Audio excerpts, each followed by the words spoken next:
Pasca ledakan bom di Sarina MH Tamrin, Jakarta, pengamanan pelabuhan Padang Bayi Karangasem semakin ditingkatkan. Langkah ini diambil untuk mengantisipasi menyusupnya teroris ke Bali. Hal ini diungkapkan oleh Supervisor Operasional Angkutan Sungai, Danau, dan Penyeberangan ASDP Rudi Susanto.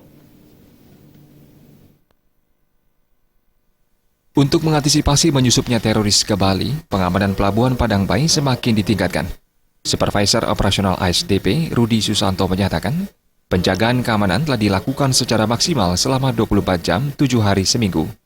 Rudi Susanto juga menjelaskan, untuk meningkatkan keamanan, kepolisian juga telah menambah personel di Pelabuhan Padang Bayi. Kedepannya keamanan Bali diharapkan tetap terjaga demi kenyamanan masyarakat. Pengamanan tidak hanya dilakukan di kawasan pariwisata, tetapi juga pintu masuk Bali seperti pelabuhan dan bandara. Memang itu sudah diberlakukan semenjak adanya kejadian di Jakarta. Itu dari pihak kepolisian sini sudah siaga. Jadi tetap untuk pengamanan ditingkatkan. 24 jam? Ya, penambahan personil kemarin juga diadakan dari Polres. Dari kepolisian sama TNI kapan hari itu sudah menjalankan gabungan.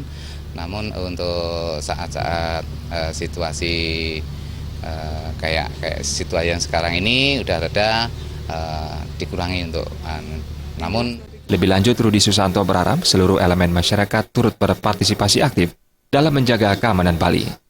Desa Karyani dan Agus Sudiatmika